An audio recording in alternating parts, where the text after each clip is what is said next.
Ce samedi 1er juillet, France 2 lance la 34e édition de Fort Boyard. Et pour ce premier épisode, CIST une équipe de haut vol qui s'est mesurée au Perfora. Robert Pires, champion du monde de football, a brillamment réussi une épreuve, employant une technique saluée par Olivier Mine. Ce samedi 1er juillet, CIST le grand retour de Fort Boyard sur France 2. Une 34e édition toujours présentée par Olivier Mine, mais avec une nouveauté de taille, les cadeaux empoisonnés. De quoi s'agit-il? Ce seraient des cadeaux qui, sous l'apparence de bénéfices, se révèlent être des malédictions, a confié Willy Rovelli dans le tout premier épisode de l'émission. Pour ce lancement, la production a fait appel à une équipe de champions composée de Nathalie Péchala, danseuse sur glace et capitaine.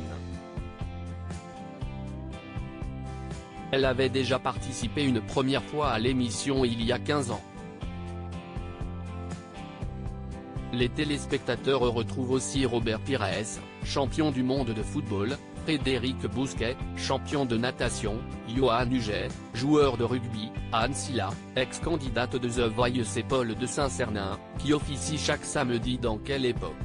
Sur France 2. Fort Boyard 2023, Robert Pires confronté à la carte du cadeau empoisonné dans ce premier épisode, l'équipe a d'emblée été plongée dans la compétition en enchaînant les épreuves dans le but de récupérer à chaque fois une clé. Peu avant l'épreuve de la caserne, les candidats étaient en déficit de 3 clés.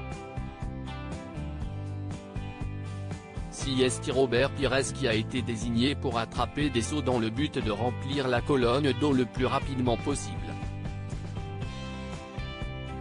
Mais l'ancien joueur de football a été confronté à la carte du cadeau empoisonné qui indiquait la mention suivante, 2 clés ou prison.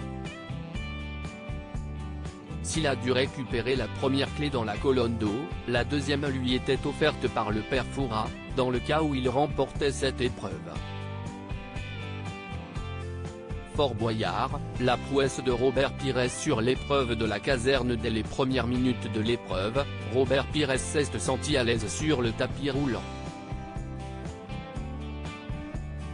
Et pour mettre toutes les chances de son côté, l'ancien sportif a opté pour une technique inédite dans l'histoire du jeu.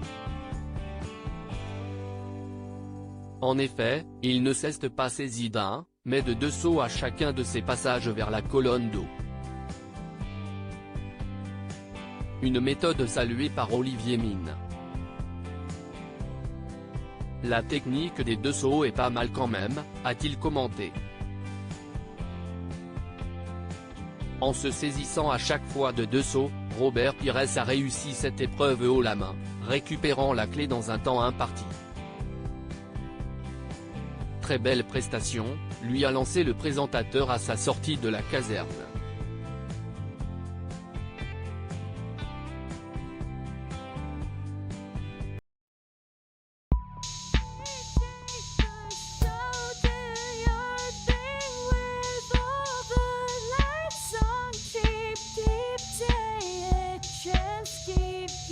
Take a chance, you can